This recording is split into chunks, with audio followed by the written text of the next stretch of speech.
민주당 공천 헌금 의혹이 눈덩이처럼 커지고 있습니다. 2025년 마지막 날인 어젯밤 늦은 시각 새해를 30분 앞두고 강선우 의원이 추가 입장문을 내놨습니다. 뭐라고 했을지 화면 보시죠. 어떤 돈도 받은 적 없음을 분명히 밝힙니다. 2022년 4월 20일 돈을 받은 것을 그때 본인은 인지했다라고 얘기하고 있습니다. 즉시 공관위 간사에게 보고했고요. 김병기 의원에 보고했고, 그리고 다음 날 녹취록이 공개된 그날 4월 21일 김병기 의원과 대면 보고를 했다. 누차 반환 지시를 했고 반환이 확인했다라는 입장까지 추가적으로 밝혔습니다. 어떠한 돈도 받은 적이 없음을 분명히 밝힌다라고 얘기를 했습니다. 그동안에는 공천을 약속하고 돈을 받은 적이 없다라는 입장이었는데 어제 밤에 밝힌 입장은 어떠한 돈도 받은 적이 없다. 그 부분을 분명히 한다라는 입장을 냈습니다. 자, 공천을 약속하고 돈 받은 사실이 전혀 없다라고 하더니 어제는 어떠한 전제도 없이 어떠한 돈도 받은 적이 없다. 더 강하게 부정하고 있습니다. 그리고 돈은 지금 추가적인 입장문을 봤을 때 사무국장이 받았고 강선우 의원 자신은 그 사실을 사무국장으로 보고받기 전까지는 전혀 몰랐다는 취지의 추가 입장문이었습니다. 정말 그럴까요? 자, 2022년 4월 21일 김병기 의원과의 대면 보고했을 때 당시에 녹취된 목소리 한번 들어보도록 하겠습니다. 이미 정말 그냥 아무 생각이 없었던 거죠. 정말. 우리가 공관위원이기 때문에 이거는 어떡하다가 그러셨어요. 이게 제가 어떻게 하면 될까요? 정말 일 커집니다. 법적인 책임뿐만이 아니고 아니, 저좀 살려주세요. 제가 어쩌다 이렇게 됐어요. 정말 이런 사람이. 네. 자, 지금 들으신 목소리 보시면 어떻습니까? 제가 어쩌다 이렇게 됐을까? 아무 생각이 없었다. 제가 이런 사람이 아닌데. 그리고 김병기 의원 역시 어떻게 하다가 그러셨어요? 라고 이야기를 서로 주고받고 있지 않습니까? 정말 직접 관여했다는 걸 관여하지 않았다고 우리가 봐야 할지 아니면은 직접 관여했다라고 봐야 할지 헷갈리는 부분입니다. 추가적인 입장물과 당시 정황이 너무 다르기 때문인데 정호상 논설위원은 어떻게 보셨습니까?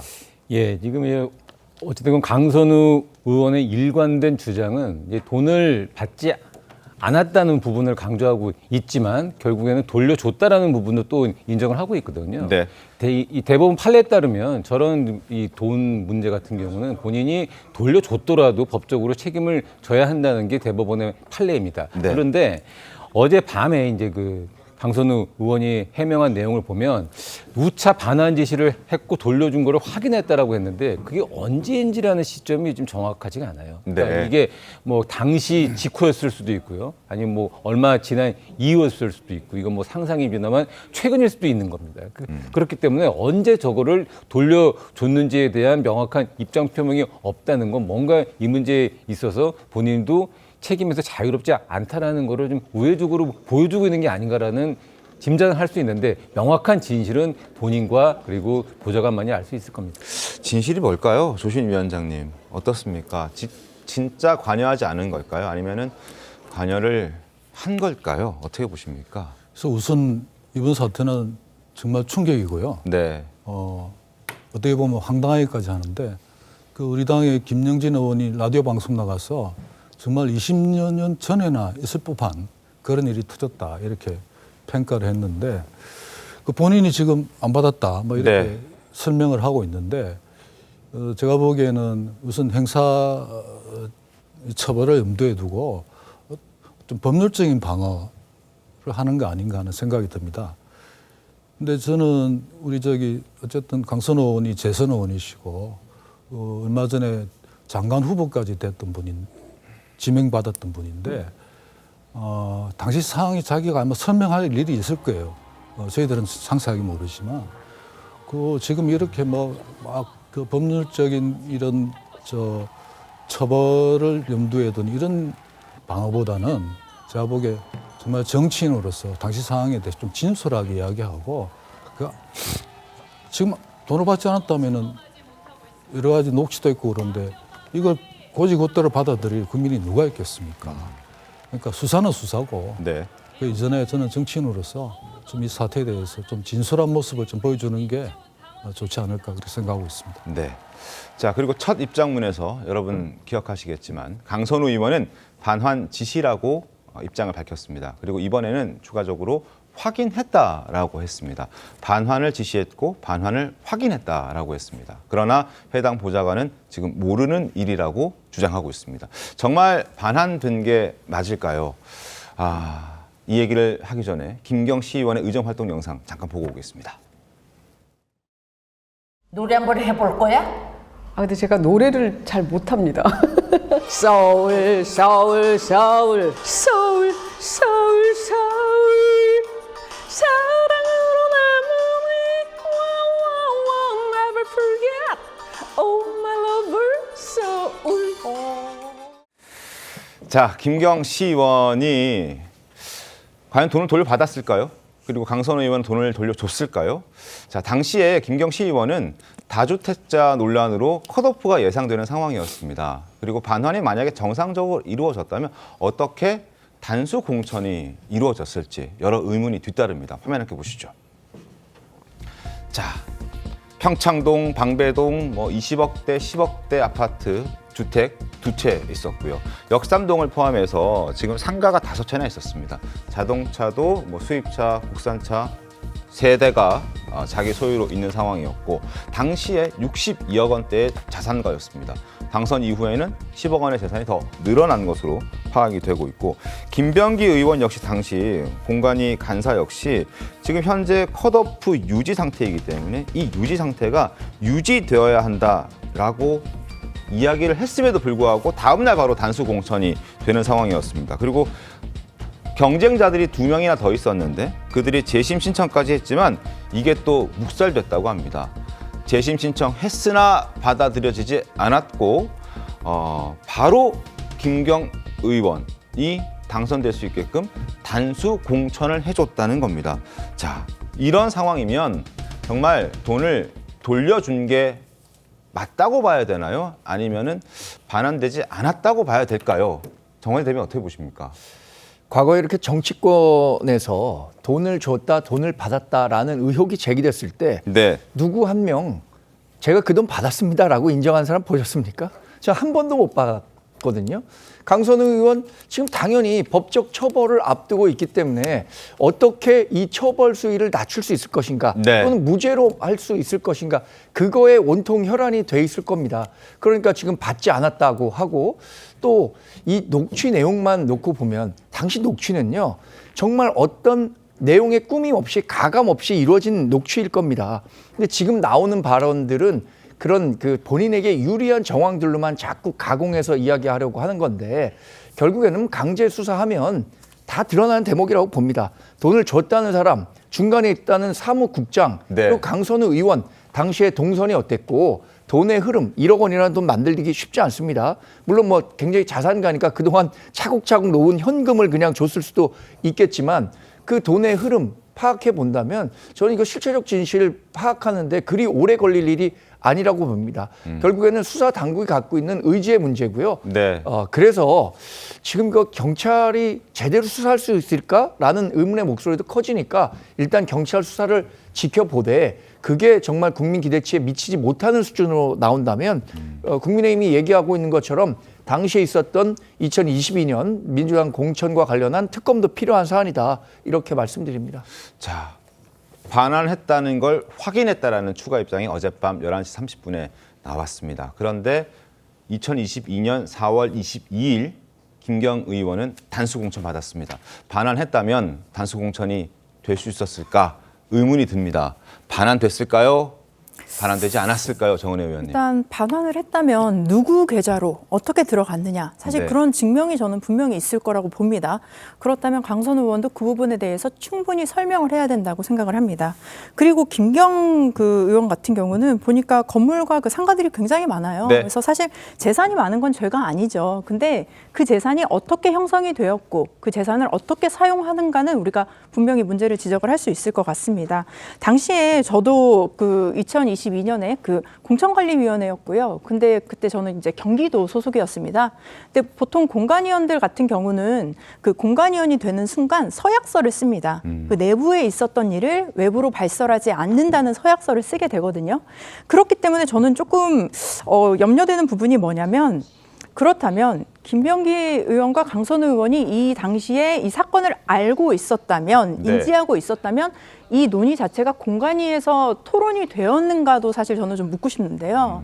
외부에 발설하지 않는다는 조건으로 그 내부에서 토의가 되었는지, 지금 보면 또 재심까지 신청을 했는데 다른 후보자들이 단수 공천을 받았다는 것은 이러한 돈을 돌려주고 안 돌려주고는 저는 다음 문제인 것 같습니다. 근데 일단 돈이 온 정황이 있는 상황에서 어떻게 보면 지금 재심까지 들어갔다면, 재심이 들어가면요 한 번 더 그 공관위 회의를 열게 되거든요. 그래서 자세히 더 꼼꼼하게 추가 자료를 가지고 설명을 하게 되는데, 그 과정에서도 그럼 이런 얘기가 나오지 않았는가? 저는 그리고 김병기 의원 같은 경우는 2024년 그 총선 공천에서도 간사였습니다. 공관위 간사였어요. 그렇다면 그 당시에도 강선우 의원의 이런 내용을 알고도 어떻게 보면 공천에서의 그런 영향이 있었다는 것, 이런 것들이 저는 굉장히, 제가 민주당에 그 24년을 일을 했습니다. 근데 굉장히 좀 마음이 아픕니다. 특히 공천 같은 경우는 사적 거래의 대상이 돼서는 안 된다고 생각을 하고요. 네. 특히 돈을 낸 사람이 있다면 사실은 빚진 정치인이 되는 거거든요. 그렇다면 국민의 대표자가 아니라 어떤 특정인의 대리인이 될 수밖에 없는 상황인데, 저는 이 부분에 있어서는 사실관계를 명확하게 조사해야 된다고 생각합니다. 재심 신청이 있었지만 이게 받아들여지지 않아서 회의는 아마 없었던 것으로 보이고요. 그리고 강선우 의원이 돈을 받고 이제 김병기 의원을 찾아왔을 때 김병기 의원은 원칙을 강조했습니다. 김병기 의원 목소리 들어보시죠. 제 인생관에서 어려운 일이 닥치면 그거는 아무리 힘들어도 원칙을 준수해야 된다고 생각했고, 내가 안 이상은 김경에 대해서는 이거 통과시킬 수 없다. 이거에 대해서 안 이상은 내가 어떤 행동을 취하더라도 묵인하는 거 아니겠어요? 그래야 나중에 우리 모두가 사는 길이다.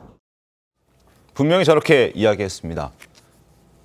자, 원칙을 준수해야 되고 내가 안 이상 통과시킬 수 없다. 그런데 결과는 바로 다음 날 단수 공천이 됐습니다. 결국 본인이 얘기했던 것처럼, 우려했던 것처럼 양재인 변호사님, 김병기 의원도 묵인했다라고 볼 수 있는 정황 아닐까요?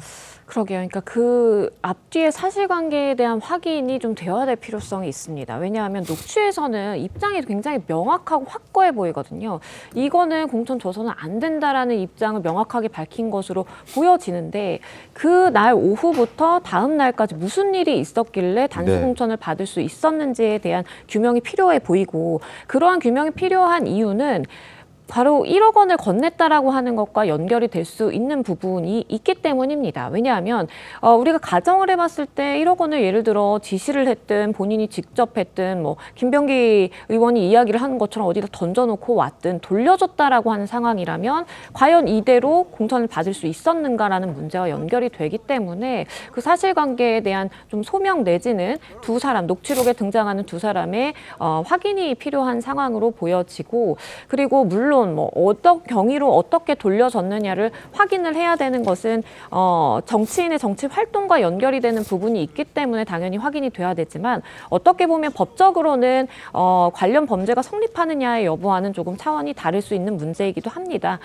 돌려줬다라고 하더라도 이미 그거를 수수한 상황에서는 기수가 됐다라고 법적으로 보는 명확한 판례가 있기 때문에 네. 이 부분에 대해서는 이제 법적인 대응과 그리고 정치인으로서의 정치 활동과 연결을 해보자라고 한다면 그날부터 다음 날까지 무슨 일이 있었는지에 대한 의혹 규명이 반드시 필요해 보입니다. 그러니까요. 과연 그 사이에 무슨 일이 있었을까요? 2022년 4월 21일 오전 9시 30분에 김병기 의원실에서 강선우 의원을 불러서 두 사람이 만났고, 그 자리에는 두 사람만 있었던 자리였습니다. 굉장히 은밀한 자리였고 많은 이야기들이 있었고, 원칙을 강조하고 통과시킬 수 없다라고 이야기했던 김병기 의원인데 다음 날 단수 공천이 이루어지잖아요. 과연 그 24시간 동안 정상 논설위원님 무슨 일이 있었을까요? 글쎄요, 이제 현재 나온 진술과 정황만으로는 정확한 상황을 파악하기는 힘들지만, 네. 이제 지금 김병기 의원 같은 경우에 이번 사태에서는 수사 대상이냐, 뭐 어떤 이제 정치인으로서 도덕적인 책임은 물을 수가 있지만 어떠한 범죄를 저지르려는 부분은 상당히 애매하거든요. 만약에 이제 저런 걸 알고 묵인을 하고 공천을 줬다. 그러면 저게 당원당규 위반이 될 수는 있겠지만 어떤 뭐 본인이 무슨 대가를 받은 것도 아니고 이런 거기 때문에 범죄 행위가 될 수 있겠냐라는 여러 가지 논란들이 있을 거란 말이죠.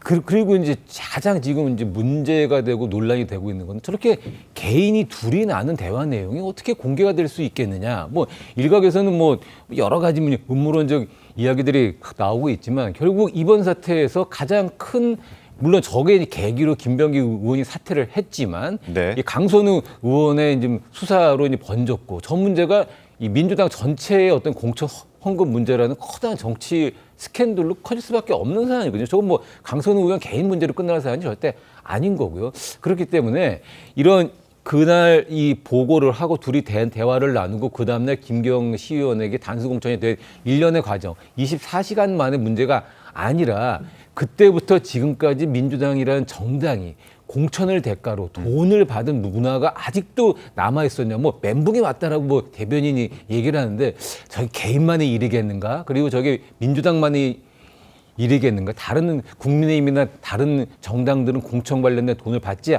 않을까라는 의문에 있어서 빨리 경찰이 지금 수사를 진행을 해서 명명백백하게 밝혀내야 될 겁니다. 근데 너무 수사가 지금 미진한 듯한 인상을 좀 받고 있어요.